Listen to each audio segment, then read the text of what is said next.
Joan Baert is the executive director of the Lakes Area Community Coalition. Thank you for being with us. And Joan, for those that aren't familiar with the Lakes Area Community Coalition, can you give us a little bit of background on your organization? Sure, absolutely. We are a substance use prevention organization. We were founded in 2016 and we serve the lakes area. We serve the communities of Wixom and Walled Lake, Wolverine Lake, and Commerce Township. And we work really closely with the Walled Lake Consolidated School District. We have a lot of programs for youth and for the whole community. Our focus is on preventing underage substance use prevention. Our focus is on kids and families. We know that no one starts out as a heroin addict. We know that no one starts out as an alcoholic. They start as kids who are just experimenting with drugs and alcohol. They just use a little bit of marijuana or a little bit of alcohol. And we know that in order to really affect change and prevent addiction from happening, we have to start early with families and young people. And so we start and we really focus on youth substance use prevention and education for our community members. And that's sort of our mission and our focus. So during the pandemic, have you seen an increase of substance abuse with kids right now because it's such a stressful time for them? Absolutely. We know that young people are under tremendous stress.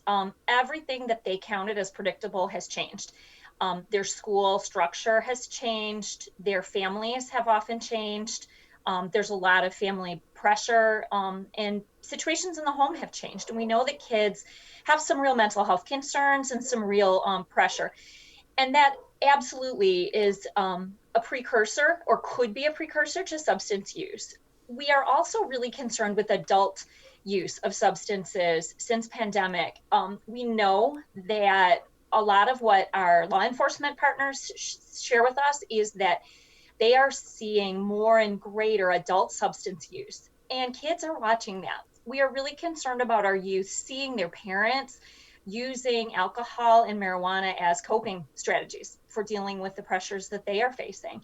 And we really want to educate families around the risks of substance use and really around modeling, the risks of modeling that as a coping strategy that kids are watching. And we need to look for healthy alternatives to dealing with stress and pressure in positive ways, proactive ways, not coping with drugs and alcohol.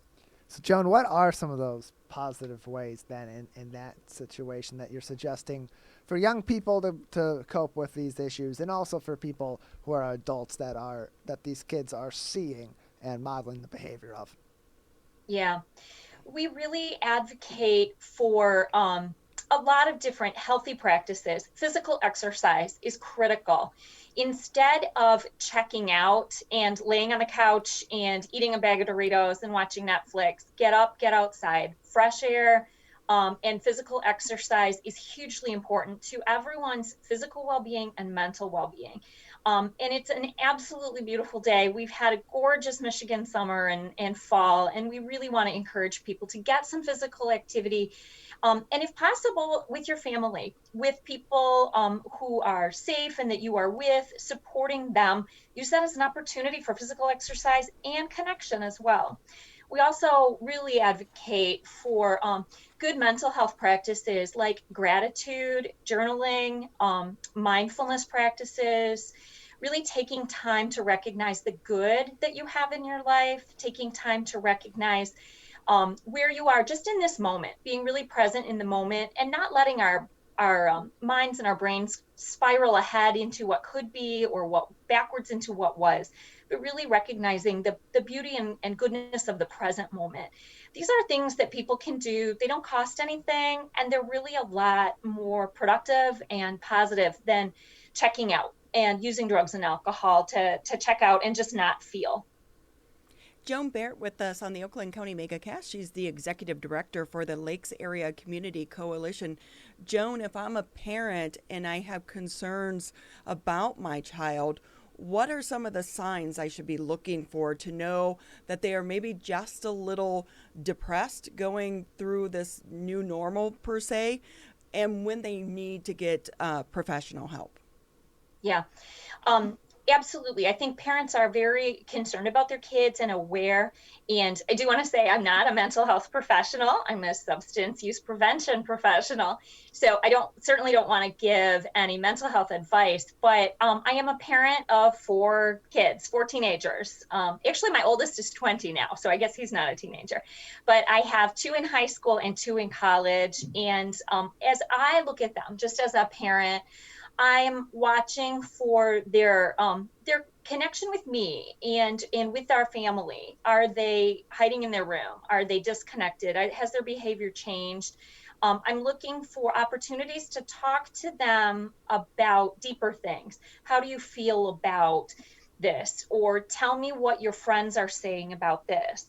I'm looking for things in my own children in terms of, are they still connecting with friends in safe and appropriate ways? Are they able to get that social support from people other than our family that can help them? And we know that that's critical to adolescent development, is peer support. Our website at lakesareacc.org has a whole page of parent resources, and I would encourage your listeners to go there and check out some of the resources that we have for both the stress dealing with the pandemic, and they're sort of under a heading of COVID-19 resources, but also we have a lot of resources in terms of substance use for different substances. I also would recommend that your listeners check out we have other coalitions all across Oakland County.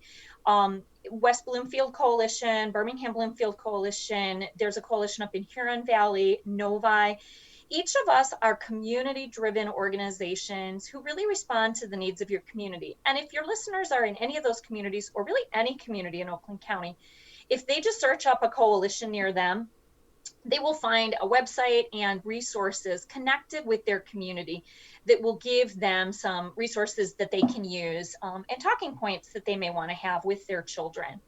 I would also encourage parents to reach out to their school counselors and social workers and administrators and teachers. Schools are working so hard right now to really stay tuned in to kids' mental health and kids' well-being and families' well-being. And I can promise you that if a parent reaches out to a social worker, psychologist, or counselor in their child's school, they will have some really helpful resources for them as well. But is it harder right now for the counselors and teachers to be able to maybe recognize some of these warning signs, because so many of the kids are learning remotely right now, and it's hard, they don't get to know them as well as if they were in their classroom? Definitely. And there is for sure a gap there. Teachers are aware of that. We work really closely with, as I said, Walled Lake Consolidated School District, and I was a teacher formerly, and I know from my experience that the teachers are desperate to connect with kids and really want to help and support. So I know that if they're not in person full-time or full-time face-to-face, the teachers are still seeking to really understand kids and really see where they are. I also do know that many schools have asked their school resource officers to do welfare checks on kids, just to physically check in with kids that maybe the teachers haven't seen in a while, that aren't showing up to class, make sure that they are okay. It's an amazing network of support around our kids right now, even if it is remote and even if it feels disconnected sometimes. I would just encourage families to reach out to their schools if there are concerns in any way, because if they're not seeing it, they want to know about it. Joan Baert with us. She is the Executive Director of the Lakes Area Community Coalition, joining us today on the Oakland County MegaCast. Got an exciting event coming up pretty soon. It's the Pedal for Prevention event on the Michigan Airline Trail. Can you tell us a little bit about this event and why it's being held? Absolutely. We are so excited. It is this weekend. And this event is an opportunity for any members of our community to get outside, enjoy the beautiful new Michigan Airline Trail, do something physically active in your community with your family or friends in a really safe manner. We can be socially distant. We can still enjoy our community. We can still be with others outside in a safe and active way. This event is taking place on the Michigan Airline Trail, as I said, and it is an all weekend activity with an in-person option on Sunday. So what we decided to do with this event, we've never done it. It's a brand new event. It's our big fundraiser and sort of premier community event this year. And we have two options for people to participate. You can participate on your own, and you can register at our website at lakesareacc.org/events. On the events page, you'll see all the information. And you can participate on your own. You register as an on your own participant, and then we will get you a t-shirt. You can either pick it up on Friday night, or we will deliver it. If you register today, we'll get it delivered. And then anytime you'd like to ride the Michigan Airline Trail with your friends or family this weekend, you are entered in raffles. Every registered participant is entered in a raffle. And we have some really great, some cash prizes. A lot of local businesses have donated gift cards, and so that's sort of an incentive. And really, it's just a way for the community to support our organization, bring awareness to substance use prevention. And so that's a really wide open opportunity for you to do by yourself, with your family, in a way that feels safe or healthy or fits with your schedule. Our in-person option is on Sunday, and we're really hoping we see a lot of community members out with us on Sunday from 11 to 3. Our organization is going to be starting downtown Wixom at Sibley Square Park, and we have staggered start times, so there will never be a big group. We'll never have more than 100 folks at a time, and we will space everyone out. And so you can get your family or team together, check in with us in Sibley Square Park, and then start the trail right there in Wixom. And we ride it out to the Haggerty Road interchange. We aren't going to cross Haggerty Road. We're going to be right there, and then you can turn around and ride back. That is about a 10-mile ride. And everyone who, again, rides with us is registered to win our prizes. And then we have a few sort of grand prizes. For people who complete the whole 10-mile circuit, they will be entered to win. We have $200 cash prizes for people who will be drawn. And we also have the use of a car from LaFontaine Subaru for the weekend. So that's sort of a grand prize. And thanks to LaFontaine for donating that.